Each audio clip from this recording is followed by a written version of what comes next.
ایک گھنا اور سرسبز جنگل تھا جہاں ہر طرح کے جانور رہتے تھے۔ اس جنگل میں ہرن، بندر، پرندے، چیتے، ہاتھی اور بہت سے دوسرے جانور خوشی خوشی زندگی گزارتے تھے۔ جنگل کے قانون کے مطابق سب جانور ایک دوسرے کی مدد کرتے اور امن و محبت سے رہتے تھے۔ اس جنگل میں دو خاص دوست رہتے تھے، چیتا اور ہاتھی۔ دونوں کی عادتیں بالکل مختلف تھیں۔ چیتا تیز رفتار، ہوشیار اور چالاک تھا، جبکہ ہاتھی طاقتور، بردبار اور عقل مند تھا۔ باوجود اس کے کہ ان کی خصوصیات الگ تھیں، وہ ہمیشہ ایک دوسرے کا ساتھ دیتے اور ایک دوسرے کی خوبیوں کو سراہتے۔ ایک دن جنگل میں ایک خطرہ پیدا ہو گیا۔ کچھ انسان جو کہ شکاری تھے، اپنے جال اور ہتھیار لے کر جنگل میں داخل ہو گئے۔ وہ جانوروں کو پکڑنے اور ان کی کھالیں اور دانت بیچنے کے ارادے سے آئے تھے۔ شکاریوں کی آمد کی خبر جنگل میں جنگل کی آگ کی طرح پھیل گئی۔ پرندے خوفزدہ ہو کر آسمان میں اڑنے لگے، ہرن اور خرگوش گھبرا کر درختوں اور غاروں میں چھپنے لگے، اور بندر درختوں کی اونچی شاخوں پر جا بیٹھے۔ سب جانور بہت پریشان ہو گئے۔ چیتا اور ہاتھی بھی یہ سب دیکھ رہے تھے۔ چیتے نے کہا، ہمیں کچھ کرنا چاہیے۔ اگر ہم نے کچھ نہ کیا تو ہمارے دوست شکاریوں کے ہاتھ لگ جائیں گے۔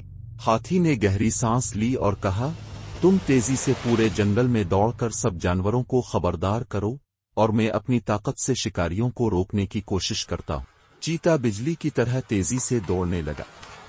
وہ ہر جانور کے پاس پہنچا اور انہیں خبردار کرنے لگا، سب جلدی چھپ جاؤ، شکاری آ چکے ہیں، اپنے بچوں کو لے کر محفوظ جگہ پر چلے جا۔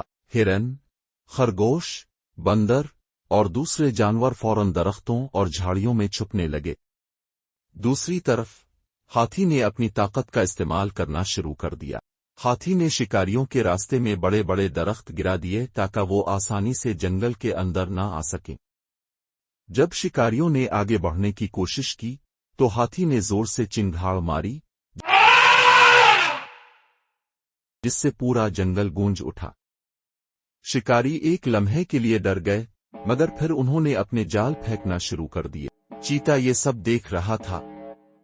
اس نے ہوشیاری سے کام لیا اور دبے پاؤں ایک طرف بڑھا۔ جیسے ہی ایک شکاری نے اپنا جال پھینکا، چیتے نے بجلی کی تیزی سے جال کو پنجوں سے کاٹ دیا۔ قیدی جانور بھاگنے میں کامیاب ہو گئے۔ اب شکاریوں کو غصہ آ گیا تھا۔ انہوں نے اپنے نیزے اور جال سیدھے ہاتھی کی طرف پھینکے، لیکن ہاتھی بہت عقل مند تھا۔ اس نے اپنے لمبے کانوں سے زمین کی ہلکی سی لرزش محسوس کی اور فوراً سمجھ گیا کہ شکاری کہاں کھڑے ہیں۔ اس نے زور سے زمین پر پاؤں مارا، جس سے دھول اڑنے لگی اور شکاریوں کو کچھ نظر نہیں آیا۔ چیتے نے اس موقع کا فائدہ اٹھایا اور پیچھے سے آ کر ایک شکاری کی جھولی کو نوچ ڈالا، جس میں جال اور ہتھیار تھے۔ باقی جانور بھی ہمت پکڑ چکے تھے۔ بندروں نے درختوں سے ناریل اور پھل شکاریوں پر پھینکنے شروع کر دیے، اور ہرن اپنے سینگوں سے انہیں دھکیلنے لگے۔ آخرکار شکاریوں نے ہار مان لی اور جنگل سے بھاگ گئے۔ جب شکاری چلے گئے تو پورے جنگل میں خوشی کی لہر دوڑ گئی۔ سب جانور تالیاں بجانے لگے، بندر درختوں سے جھول کر خوشی کے نعرے لگانے لگے، پرندے چہچہانے لگے اور ہرن اچھلنے کودنے لگے۔ ہاتھی اور چیتے کی بہادری کی سب نے تعریف کی۔ بندر نے کہا، اگر تم دونوں نہ ہوتے تو آج ہم سب شکاریوں کے قابو میں ہوتے۔ چیتے نے مسکرا کر کہا، یہ سب ہم نے مل کر کیا ہے۔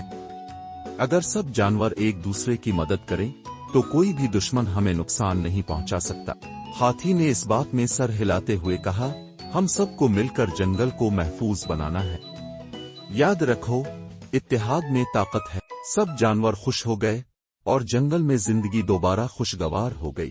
اس کہانی سے ہمیں یہ سبق ملتا ہے، اتحاد میں طاقت ہے۔ اگر سب مل کر کام کریں تو بڑے سے بڑا دشمن بھی شکست کھا سکتا ہے۔ ہر کسی کی اپنی خوبی ہوتی ہے۔ چیتے کی تیزی اور ہوشیاری اور ہاتھی کی طاقت اور بہادری نے جنگل کو بچایا۔ ہر کوئی اپنی صلاحیتوں کے مطابق مدد کر سکتا ہے۔ دوستی سب سے بڑی طاقت ہے۔ سچی دوستی مشکل وقت میں ہمیشہ کام آتی ہے۔ دوستی اور اتحاد کی طاقت کو کبھی کم نہ سمجھو۔